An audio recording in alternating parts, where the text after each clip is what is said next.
Hello and welcome to the Friendly House blog. We're here tonight with Paul and Rich of Spektre, their live performance. We're going to talk a little bit about their music and other things. Hello guys, how are you tonight? Hi, all good. Just looking forward to the gig, just getting warmed up, so yeah, all good. Fine, thank you. How are you? I'm good, thanks. So you want to tell us a little bit about how your show is set up, what the concept is behind it, and how you play together? Yeah, sure. Basically, when we first started out, obviously there's two of us, so one of the main things that we wanted to do is make sure that we were both busy behind the decks. You know, a lot of people that are just performing with laptops, they look a bit like they're sort of checking their emails or whatever. So when we started, there was a bit of a thing about laptop DJs. So from the start, we've always had a bit of a hybrid live stroke DJ set. So I'm actually on my laptop with the Tractor software and the X1 controller, and then Paul is doing the live element of our show, which is on Ableton using the APC controller. So it's a bit of a hybrid show. Paul will tell you some more. Yeah, I mean, it's not live in the same way that you go and see a band and it would be live, but as far as like two guys performing electronic music goes, there's definitely more to it than just a DJ set would have. So it's like a DJ set, but augmented with some sort of extra layers, quite a lot of live effects and a bit of jamming. We can there's quite a few things we can improvise on the fly rather than being totally fixed and rigid like a DJ set would be. So yeah, it's a happy medium, I think. Yeah, I mean, all our tracks are that we play. I'll be playing the tracks normally, and we have all the tracks split up into loops. From the studio when we're producing. So we use these loops to fire on the fly, and Paul uses various effects and looping. And we also have the iPad as well, which is now part of the live show, where we've got a MIDI controller, basically, haven't we? I use the iPad for there's a trigger app that I've got on there, which lets you visualise what you're doing on the screen a little bit more and fire things off and sort of edit MIDI sequences in real time and things. So yeah, it's nice being able to actually get your hands into the screen at last. So you actually are sort of remixing yourself live nonetheless, regardless of having the DJ versus yeah, live exactly. set. It's like it's a DJ set, but with a bit more variation, a bit more flexibility and sort of ability to go off in different directions and stuff than you would have if you were just literally playing, one track and then mixing it into another. So yeah. So you guys have had a lot of good things said about you lately in the press over these last few years. You want to tell us a little bit about how it's been to be the rising stars of techno these last few years? We've had a lot of good press, and we haven't really gone out and suck it, we haven't gone out and been sort of trying to appeal to any particular market or anything like that, but it just seems the last sort of 2 or 3 years particularly, I'd say, like just doing what we do has kind of gelled with what people are into as well, so we've had like a real good bit of support off the back of that. Yeah, definitely. I mean, we started the project way back in 2005, and I think we didn't really start it with any sort of direction in mind. We both just wanted to make some different music to what we were making at the time, and just wanted to be more experimental. Have no boundaries, and just make some cool, underground electronic music. And I guess what we started making, it wasn't really techno back then. I mean, it was a bit more minimal, a bit more melodic. We've kind of come a long way since then, and we've really kind of honed our sound into what you'd expect techno to be now, and obviously with the label as well that we've got going, sort of building a brand. We're starting to really build a nice family now as well, so everything's going really well. So we're getting some good press and stuff, so it's always nice. Yeah, it's all falling into place. Yeah, so it's good. Definitely. You mentioned your label, Respect Records. Yeah. You want to tell us a little bit about that? Who is releasing on it, and why maybe? Why you're picking these particular tracks? Do you want to start that? Yeah, I'll start that, yeah. We started Respect, 3 years ago now, probably? Oh, that's a tricky one. Initially, around about 3 years ago, About 3 years ago, yeah. Initially, it was intended as an app, but just for our own music. It was like we released our debut album, Casting Shadows Like Light, on there, and it was our vision for it really was it to be a sort of just an outlet for our own music. But it soon became apparent quickly after that it would make more sense. There was quite a lot of sort of new artists around about the time that we were playing a lot of their music, and we thought it would make a lot more sense to have it as a bit of a family, get these people who we're into on the label as well, and sort of make it a bit of a collective rather than just being just all about us, basically. Oh yeah, I think the model these days for you know the bigger labels, they kind of you know they have the owner, the label owner or DJ artist that's producing music, and basically they're at the top of the tree, and then you know the way to build the brand and the label and get the most exposure is to get a family of, you know, collective of other artists that release on your label, and that way they support the label, and you know they play at the label parties, and also they're supporting your music as well. You know, they're charting your music, and that way the brand grows, and obviously the family grows together. So that's kind of been a bit of a learning curve for us, but also been really important for us, and has, you know, been a lot of fun as well. You know, kind of just building this family. You know, we've got people like Sasha Karatzi, Funk Investigation, Tom Laws, Matt Cooper, Loco and Jam, Gabrielle and Bordoy, who else?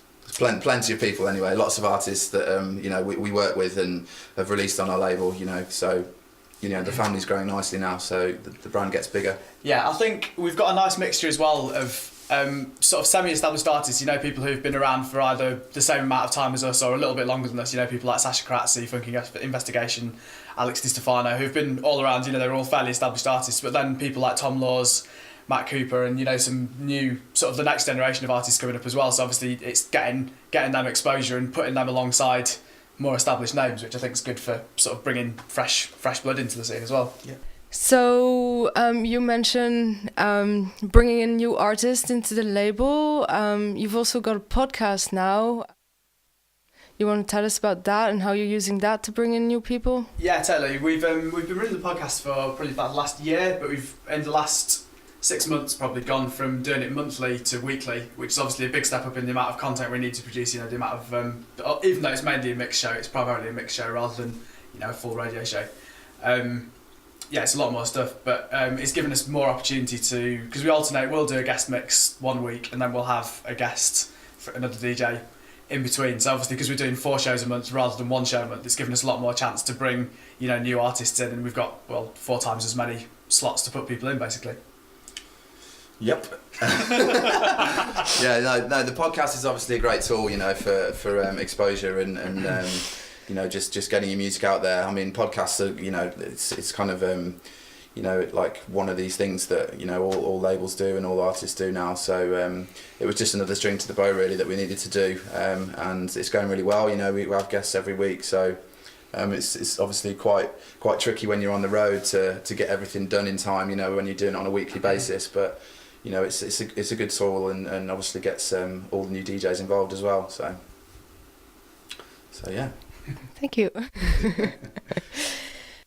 Tell us a little bit about your studio setup and your workflow, and maybe what you would recommend for people who are just starting in business and are interested. Cool. Yeah. Studio wise, we use Ableton for all our production work, which is something we only switched to probably a couple of years ago. And yeah, to be honest, we found that sort of improvement in workflow and how quickly we can get ideas down has just improved dramatically since moving over to Ableton from Cubase, which we used before. So that would be my tip really for anyone just starting out, like to definitely give Ableton a go, because it's a different way of working to most of the studio programs, but a better one in my opinion. Yeah, it's definitely, like, in terms of workflow, Ableton's kind of really sped things up, and it also kind of made sense, you know, for us. I mean, one of the reasons we switched is because we use Ableton so much for the live show, so you know we had to have all of our tracks split into loops anyway for the live show, so it just kind of meant that we were working in Ableton so much more, so we just ended up making the switch. Yeah, and spent less time flipping between different programs basically. Yeah, exactly. So you know, since moving to Ableton, we've just been, you know, the workflow's been a lot better. We can get a lot more ideas down on the road as well, you know, just on our laptops, and you know, it's very quick to get an idea down, you know, just putting loops in, and you know, it's a much more user friendly as well in terms of a program that's easy to learn. Who mixes your tracks? All the mixdowns are done by myself on my studio at home in Sheffield, but then we have a guy called Gregor who works for Irresistible Mastering in Slovenia, who does the actual mastering of the tracks for us. So we get them to sort of, you know, That's for our label though, isn't it? It's not for all of our tracks. Quite a few of our tracks that have gone on other labels we've had Gregor to do as well. Like, but yeah, some labels will insist on using their own mastering people, and you know, if they want to, that's fine. But anything else goes through Gregor, which I think it's good in a way because we get as close as we can just with the mix down to getting it how we want it to sound. But I think having a fresh pair of ears on the job for the final stage is really useful, because when it's your own track, you sort of personally attached to it, and there'll be mistakes in it that you've just got used to because you've listened to it like 15,000 times over the previous 2 weeks. So having someone with to get a fresh perspective to finish it off, I think is like a good step.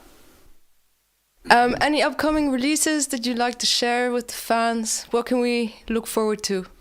Okay, yeah, sure. We've got plenty of stuff coming up in the pipeline. We have a new track signed to Bluefin, which will be our third release on Bluefin, I think, called Meteor. We also have a track signed to Tom Hade's label, Rhythm Converted, a track called Cyclic, which will be coming soon as well. We also have a few collaboration projects coming up. We've done some work with Subfractal again, and that's forthcoming on our own label, Respect. That's another name we meant to mention when we were talking about the label. Yep, they were also on our label, as you can tell. And what else have we got coming? 8 Rounds Rapid on Phobic. That's right, yeah. Sasha Karatz's label Phobic. There's another track called 8 Rounds Rapid, so plenty of stuff coming up. So you've both been in the music business for a while. You both started pretty young. You want to share with us your experiences and how you started? Yeah. Well, yeah, like you say, we both started, but like I started in the music business probably when I was about 16, into the sort of UK hard house sound, which was huge back then. You know, this was sort of like 1999, 2000 kind of era. And yeah, I just started producing as a hobby, you know, just sort of messing around, geeking out on my computer, and sent a few demos to people, and a label, Tidy Tracks, that were a sort of big UK label at the time. They were looking for someone to start as sort of an apprentice studio junior kind of thing to work in their studios, and I got the job. So that was sort of my break really, and I sort of then spent the next few years sort of learning my trade in the studio, and a couple of years later started DJing, and then a few years after that met Rich, and Spektre happened. And it all went downhill from there. I'm kind of the other way around really. I started out as a DJ first, and producing was something that I needed to do to further my DJ career. So I've been DJing since I was about 17, which is like 13 years ago now, so a long time, showing my age. But yeah, I probably started producing 2 or 3 years after I started DJing, so I've been producing for a while now as well. And then yeah, we started the Spektre project in 2005, which is when we were both kind of looking for different directions really. Yeah, so, I think we both sort of got to a point with the music that we were doing at that point where we'd kind of done everything that we wanted to do within the genres we were working in at that time, and just wanted to try something different. I didn't really know that what I wanted to be doing was techno or minimal or whatever, but I knew that we wanted to try something different, and it kind of worked out. Yeah, definitely.